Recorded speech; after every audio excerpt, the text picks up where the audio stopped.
माननीय अध्यक्ष महोदय, जो माननीय सदस्य विक्रम जी और लोक जम्बाल जी ने और रंजीत जी ने तो पहले कह भी दिया। मुझे लगता है कि मैं उनकी बात को सपोर्ट करता हूं,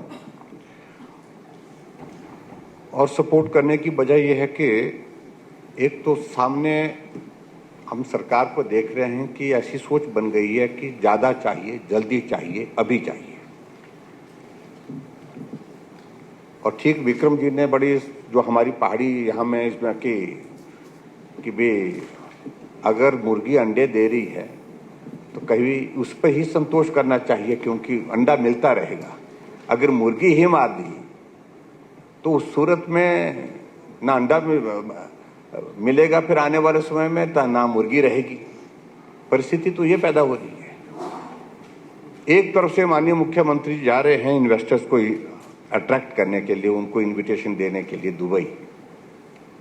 एक तरफ से आप कह रहे हैं कि प्राइवेट सेक्टर का इन्वेस्टमेंट हिमाचल प्रदेश में आना चाहिए, और हम इसके पक्षधर हैं, क्योंकि प्राइवेट सेक्टर के इन्वेस्टमेंट आना चाहिए। क्यों नहीं आना चाहिए? आना चाहिए। उनका कंट्रीब्यूशन हिमाचल की डेवलपमेंट में होना चाहिए। लेकिन इस प्रकार के हालात तो हम पैदा करेंगे। हम पावर टैरिफ हम बढ़ा करके दे रहे हैं।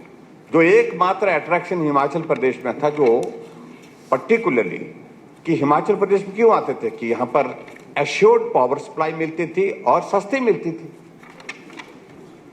और उसके बाद इंडस्ट्री हिमाचल प्रदेश में आई, और आज हमारे एडजॉइनिंग स्टेट ने हमसे सस्ती कर दी बिजली। इंडस्ट्री वाले बोलते थे जिस कारण से हम हिमाचल में आए थे इंडस्ट्री लगाने के लिए, वो तो कारण ही खत्म हो गया। अब हमको हरियाणा में सस्ती मिल रही है, पंजाब में सस्ती मिल रही है, उत्तराखंड में सस्ती मिल रही है, यूपी में सस्ती मिल रही है। हम काहे को रहे हैं आपके यहाँ?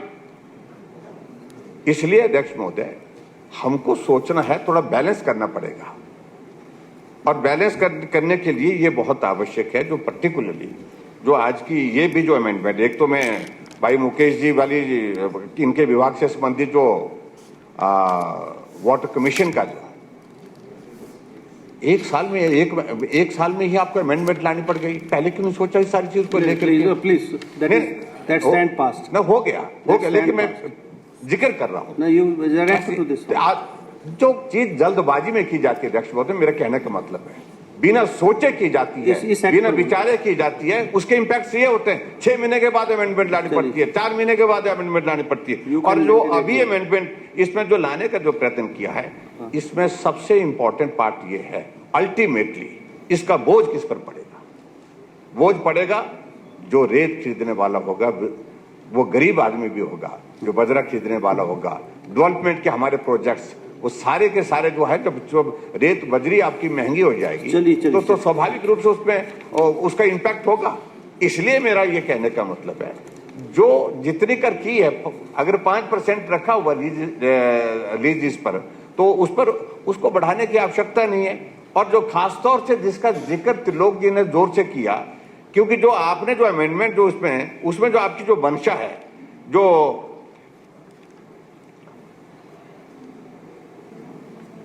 आपने जो आपका मेन जो ऑब्जेक्टिव आपका है, वो ऑब्जेक्टिव में, उस ऑब्जेक्टिव में आपने जिक्र किया है कि जो duty on the transfer of property by companies on merger, amalgamation, demerger और डिसोल्यूशन, ये इस पर आपने बात कही है। ये परिस्थितियां तो उस स्थिति में होती है जब कंपनी डूब गई होती है, उसके पास कुछ होता नहीं है, और ऐसी सिक यूनिट को हमको रिवाइव करने के लिए प्लान करते हैं।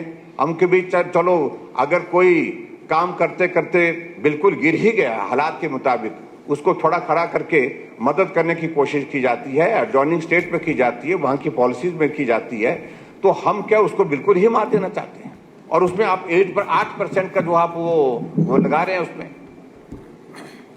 स्टैंप ड्यूटी, तो 8% के साथ एक तो ऐसे ही मरा हुआ है, और ऊपर से आप 8% और उन पर लगाएंगे तो बिल्कुल ही मर जाएगा। तो इसको थोड़ा जेन्युइननेस के साथ देखने की आवश्यकता है। मेरे कहने का अभिप्राय ये है, हम इस बात से सहमत हैं कि मुख्यमंत्री के दिमाग में ये की बात पड़ी है कि हिमाचल प्रदेश में 4 साल में पूरे देश का कौन सा ये राज्य बनाएंगे, यानी कि सबसे संपन्न राज्य, अब हम इस बात को समझ नहीं, ये जादू की छड़ी कैसे करेगा, कैसे कैसे घुमाएंगे आपके भाई, 4 साल में हो जाएगी। 1 साल में तो 12,000 करोड़ रुपए ऋण ले चुके हैं आप, और 4 साल में कितना ऋण होगा आप परिस्थिति को समझते हैं। आप कल ही कह रहे थे, परसों कह रहे थे कि 23 करोड़ रुपए हिमाचल प्रदेश में कुल बचा है, मात्र कुल बचा है। और ऐसे हालात में 4 साल में पूरे देश में हिमाचल को सबसे समृद्ध राज्य बनाने की बातें कह रहे हैं। मेहरबानी करके ये फार्मूला हमको बता दो, क्या फार्मूला है। और या तो मेरा कहने का मतलब बहुत हो गई ये कहानी झूठ की, ये गारंटी की, मेहरबानी करके इनको बंद करिए। मैं यही कहना चाहूंगा। अध्यक्ष महोदय, मैं यही कहूंगा कि मुझे लगता है कि ये जो अमेंडमेंट लाई गई इसकी आवश्यकता नहीं, इस पर पुनर्विचार कर दे। इसको फिलहाल हम जो बात कह रहे थे कि जब इन्वेस्टिगेशन की प्रोसेस अभी तक जारी है, how we can jump to the conclusion, क्योंकि ये बिल्कुल जो है ये आत्महत्या ही हुई है। बिल्कुल, आई एग्री। आप तो बहुत वर्षों तक अच्छी वकालत के लिए जाने जाते रहे। हमारा तर्क तो सिर्फ एक बात को लेकर के है, इन्वेस्टिगेशन की प्रोसेस कंप्लीट नहीं हुई।